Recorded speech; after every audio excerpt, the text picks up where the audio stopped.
ವಿಧಾನಸಭೆಯ speaker UT Khader ನೇತೃತ್ವದಲ್ಲಿ ನಿಯೋಗವು ನಾರ್ವೆ ಪಾರ್ಲಿಮೆಂಟ್ಗೆ ಭೇಟಿ ನೀಡಿತು. 1814ರಲ್ಲಿ ಸ್ಥಾಪಿತವಾದ ನಾರ್ವೆ ಸಂಸತ್ತು ವಿಶ್ವದ ಅತ್ಯಂತ ಹಳೆಯ ಪ್ರಜಾಪ್ರಭುತ್ವ ಸಂಸತ್ತುಗಳಲ್ಲಿ ಒಂದಾಗಿದೆ.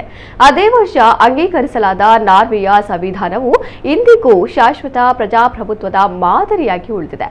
ಸ್ಪೀಕರ್ ಖಾದರ್ ಅವರು ಈ ಸಂದರ್ಭದಲ್ಲಿ ನಾರ್ವೆಯ ಮಾಜಿ ಸಚಿವ ಹಾಗೂ ಮಾಜಿ ಸಂಸದರೂ ಆಗಿದ್ದ ಹಿಮಾಂಶು ಗುಲೇಟ್ ಅವರೊಂದಿಗೆ ವಿಚಾರ ವಿನಿಮಯ ನಡೆಸಿದರು. ಭೇಟಿಯ ವೇಳೆ ನಾರ್ವೆಯ ಇತಿಹಾಸ, ಸಂವಿಧಾನ, ಆಡಳಿತ ವ್ಯವಸ್ಥೆ ಹಾಗೂ ಜನಪರ ಯೋಜನೆಗಳ ಬಗ್ಗೆ ಚರ್ಚಿಸಲಾಯಿತು. ಅಲ್ಲದೆ ಎರಡೂ ರಾಷ್ಟ್ರಗಳ ಸಂಸತ್ತಿನ ಕಾರ್ಯನಿರ್ವಹಣಾ ವಿಧಾನಗಳು, ಜನತಾಂತ್ರಿಕ ಪ್ರಕ್ರಿಯೆಗಳ ವಿನ್ಯಾಸ ಹಾಗೂ ಸಂಸದೀಯ ಅಧಿವೇಶನಗಳ ನಿರ್ವಹಣೆ ಕುರಿತಂತೆ ಪರಸ್ಪರ ಅಭಿಪ್ರಾಯ ವಿನಿಮಯವೂ ನಡೆಯಿತು. ಸ್ಪೀಕರ್ ಯುಟಿ ಖಾದರ್ ಅವರು ಕರ್ನಾಟಕದಲ್ಲಿ ರಾಜ್ಯ ಸರ್ಕಾರ ಕೈಗೊಂಡಿರುವ ವಿವಿಧ ಕಲ್ಯಾಣ ಯೋಜನೆಗಳ ಕುರಿತು ಮಾಹಿತಿಯನ್ನು ನೀಡಿದರು.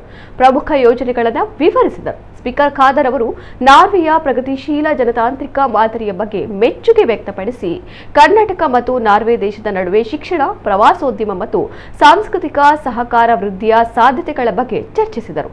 ಈ ಸಂದರ್ಭದಲ್ಲಿ ಕರ್ನಾಟಕ ವಿಧಾನ ಪರಿಷತ್ ಕಾರ್ಯದರ್ಶಿ ಕೆಆರ್ ಮಹಾಲಕ್ಷ್ಮಿ ಮತ್ತು ಸ್ಪೀಕರ್ ಆಪ್ತ ಕಾರ್ಯದರ್ಶಿ ಮಹೇಶ್ ಕರ್ಜಗಿ ಉಪಸ್ಥಿತರಿದ್ದರು.